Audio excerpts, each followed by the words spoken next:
The Autobiography of Madame Guyon by Jeanne Guyon, Volume 2, Chapter 10.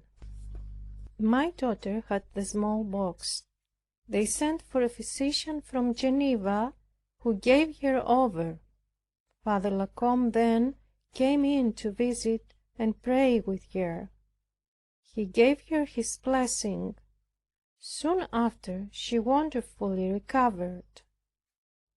The persecution of the New Catholics against me continued and increased, yet for all that I did not fail to do them all the good in my power.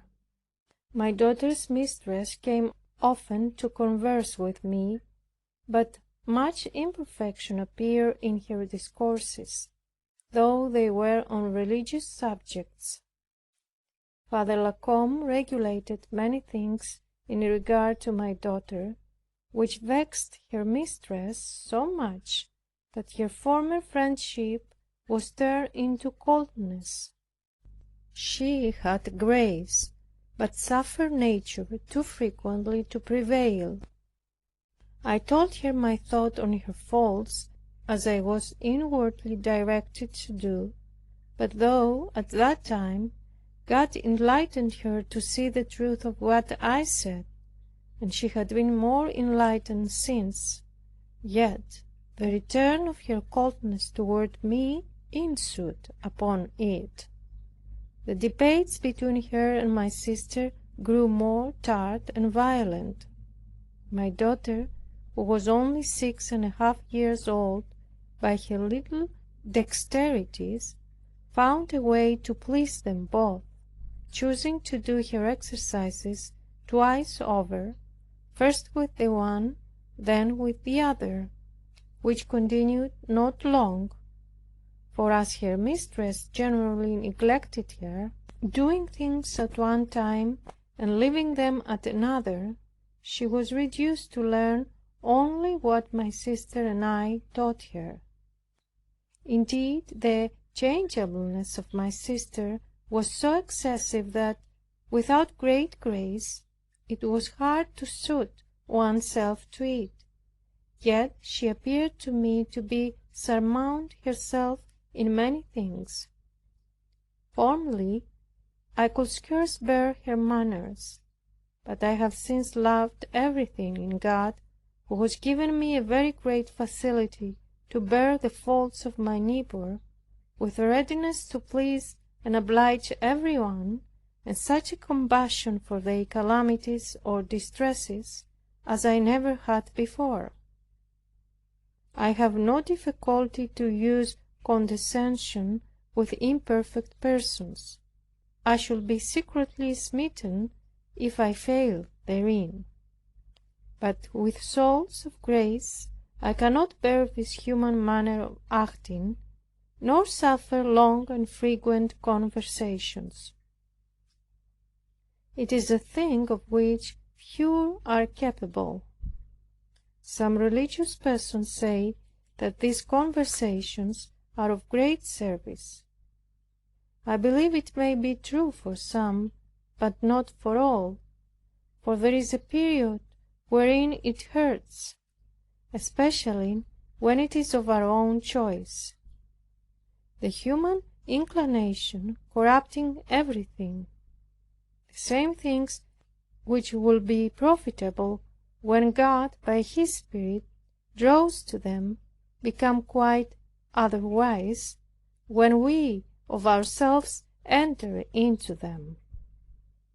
This appears to me so clear that I prefer being a whole day with the worst of persons, in obedience to God, before being 1 hour with the best, only from my own choice and inclination. The order of divine providence makes the whole rule and conduct of a soul entirely devoted to God.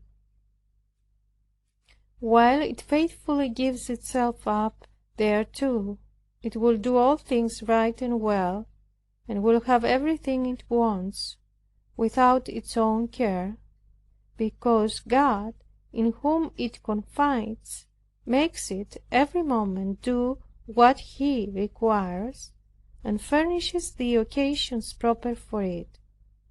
God loves what is of His own order and of His own will, not according to the idea of the merely rational or even enlightened man. For He hides these persons from the eyes of others, in order to preserve them in that hidden purity for Himself.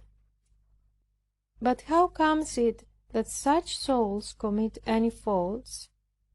It is because they are not faithful in giving themselves up to the present moment. Often, too eagerly bent on something, or wanting to be over faithful, they slide into many faults which they can neither foresee nor avoid. Does God then leave souls which confide in Him? Surely not. Sooner will He work a miracle to hinder them from falling, if they were resigned enough to Him. They may be resigned as to the general will, and yet fail as to the present moment. Being out of the order of God, they fall. They renew such falls as long as they continue out of that divine order. When they return into it, all goes right and well. Most assuredly, if such souls were faithful enough not to let any of the moments of the order of God slip over, they will not thus fall. This appears to me as clear as the day, as a dislocated bone out of the place in which the economy of divine wisdom had fixed it, gives continual pain till restored to its proper order. So the many troubles in life come from the soul not abiding in its place, and not being content with the order of God, and what is afforded therein from moment to moment. If men rightly knew this secret, they will all be fully content and satisfied. But alas! Instead of being content with what they have, they are ever wishing for what they have not, while the soul which enters into divine light begins to be in paradise. What is it that makes paradise? It is the order of God, which renders all the saints infinitely content, though very unequal in glory.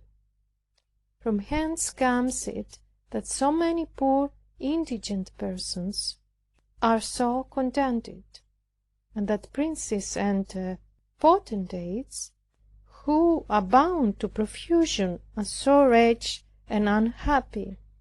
It is because the man who is not content with what he has will never be without craving desires. He who is the prey of an unsatisfied desire can never be content. All souls have more or less of strong and ardent desires, except those whose will is lost in the will of God. Some have good desires, so as to suffer martyrdom for God. Others thirst for the salvation of their neighbor, and some pant to see God in glory.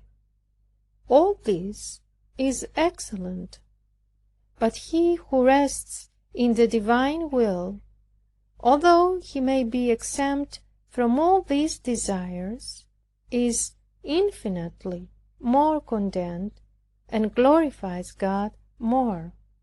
It is written concerning Jesus Christ, when He drove out of the temple those who profane it, "The zeal of thine house hath eaten me up."